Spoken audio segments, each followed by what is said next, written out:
কথায় আছে, শূন্য পকেটে যে নারী তোমার পাশে থাকে সে তোমার স্ত্রী হওয়ার যোগ্যতা রাখে।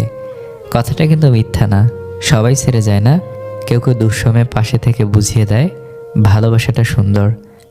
যে মানুষটা আপনাকে চায় না তার কাছে নিজেকে যতভাবেই প্রকাশ করেন না কেন, ওই মানুষটা দিন শেষে আপনাকে বুঝবে না, বরং আপনার অনুভূতিগুলো তার কাছে আরও বেশি সস্তা হয়ে যাবে।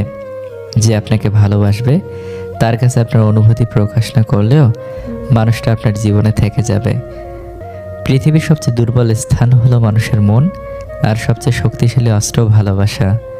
সমালোচনা করার মতন তোমার যদি কেউ না থাকে তাহলে জানবে তোমার সফল হওয়ার সম্ভাবনা নেই বললেই চলে। স্ত্রী কখনো কিছু জিজ্ঞেস করলে কখনোই মিথ্যে কথা বলবেন না, কারণ সে জিজ্ঞেস করার আগে থেকেই সত্যিটা জানে, পরে প্রশ্ন করে। দুনিয়ার সবচেয়ে বড় প্রতিশোধ হলো কথা বলা বন্ধ করে দেওয়া। যারা বলে দেশে ভালো মেয়ে নেই, ভালো স্ত্রী পাবো না, আসলে তাদের নিজেরই চরিত্র ভালো না। কাউকে ভালোবাসলে এতটাই ভালোবাসো যাতে তার জীবনে অন্য কারোর ভালোবাসা প্রয়োজন না পড়ে। ভুল মানুষকে মূল্যায়ন করলে অবশ্যই আপনি অবহেলিত হবেন, আজ নয়তো কাল, এটা প্রমাণিত। মানুষের পক্ষে কাউকে পুরোপুরি ভুলে যাওয়া সম্ভব না। হয়তো কয়েক মাস, কয়েক বছর, নয়তো কয়েক যুগ, তারপর হুট করে আবার মনে পড়বে, আক্ষেপ নিয়ে বলবে আমি এখন একটা মানুষকে অসম্ভব ভালোবাসি। সৌন্দর্যে বিচার করা হয় গায়ের রং দেখে, আর সম্মান করা হয় অর্থ দেখে। স্ত্রী যেমন তোমার পরিবারকে আগলে রাখে, তুমিও তার পরিবারকে আগলে রেখো। রব কাউকে ঠকান না, হয়তো জিতিয়ে দেন, নয়তো শিখিয়ে দেন। যখন তুমি কোনো কারণ ছাড়াই আনন্দ অনুভব করো, তখন এটা বিশ্বাস করবে যে কেউ না কেউ কোথাও না কোথাও তোমার জন্য দোয়া করছে।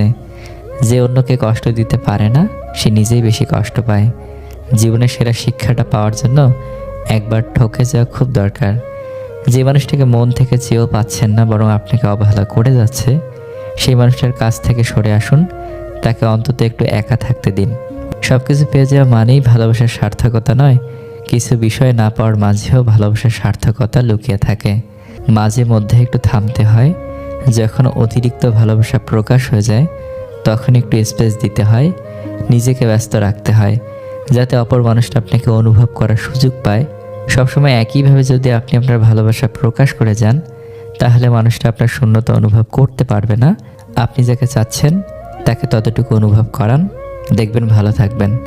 5 বছরের সম্পর্ক বিচ্ছেদ হয়, আবার 2 মাসের সম্পর্ক বিয়ে পর্যন্ত গড়ায়। সম্পর্কের বয়সটা নয়, একে অপরের প্রতি গুরুত্বটাই আসল। বয়সে বড় তো আমরা সময়ের সাথে সাথেই হয়ে যাই, কিন্তু মানসিকভাবে বড় হতে হলে আমাদের কখনো কখনো নিজেকে ছোট করতে হয়, নিজেকে ভাঙতে হয়, অপরের কাছে ঠকতে হয়, কত কিছু হারাতে হয়, কখনো কাঁদতে হয়, কখনো কাঁদাতেও হয়, আবার কখনো কখনো জীবন্ত লাশ হয়েও বেঁচে থাকতে হয়। আপনি যদি সোজা থাকেন তাহলে অন্যের চোখে আপনি দেখতে বাঁকা হলেও কিছু আসে যায় না। কিছু হারিয়ে গেলে যা কষ্ট হয় তার চেয়ে বহুগুণ বেশি কষ্ট হয় আপন কেউ বদলে গেলে। জীবনে খারাপ সময়গুলো একাই কাটাতে হয়, কারণ মানুষ মানুষের কষ্ট দেখলে সেটা উপভোগ করে। দিন শেষে স্ত্রী নামক নারীটার কাছ থেকে আপনার সার্টিফিকেট নিতে হবে, তার কাছে উত্তম মানেই আপনি উত্তম। খুনির শাস্তি হয়, কিন্তু ভালোবেসে যারা বেইমানি করে তাদের শাস্তিও দেওয়া যায় না। বেশিরভাগ পুরুষ নারীর সৌন্দর্য দেখে প্রেমে পড়েছে, আর বেশিরভাগ নারী পুরুষের সফলতা দেখে সংসার বেঁধেছে। দুঃখ তো জীবনে থাকবেই, তাই সুযোগ পেলেই নিজেকে হাসি খুশি আনন্দে রাখা দরকার। অপেক্ষায় যে আনন্দ থাকে, প্রাপ্তিতে তা নয়। পেয়ে গেলেই মনে জাগে হারিয়ে ফেলার ভয়। দিন শেষে কেউ যদি আপনার সাথে কথা বলার জন্য অপেক্ষা করে তাহলে নিশ্চিত থাকেন মানুষটার কাছে আপনি খুবই স্পেশাল। এমন মানুষটাকে অবহেলা অযত্নে হারিয়ে ফেলিয়েন না। গরিব ছেলেকে কখনো বিয়ে করবেন না, তবে যে টাকার দিক দিয়ে গরিব তাকে নয়, যে মনের দিক থেকে গরিব তাকে।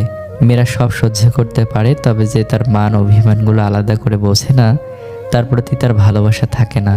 মনে রাখবেন, একটা ছোট্ট ঘরেও ছেলেমেয়ে সুখী থাকে যদি তাদের মনটা একে অপরকে সম্মান করে।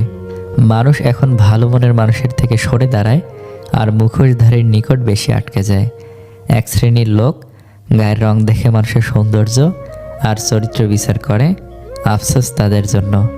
মানুষকে যখন সময় আর ভাগ্য ঠকিয়ে যায় নিরন্তর, তখন অন্য কারো ঠকানোতে কাঁদে না অন্তর। কিছু কিছু নিঃস্বার্থ ভালোবাসার সম্পর্ক অনেকটা রেল লাইনের দুই পাতের মতো হয়, বহুদূর পর্যন্ত পাশাপাশি যায় কিন্তু কখনোই তারা এক হতে পারে না। সবচেয়ে কষ্টের ব্যাপার হলো যখন গতকাল মুখে হাসি ফোটানো মানুষটি আজ অবহেলা করে।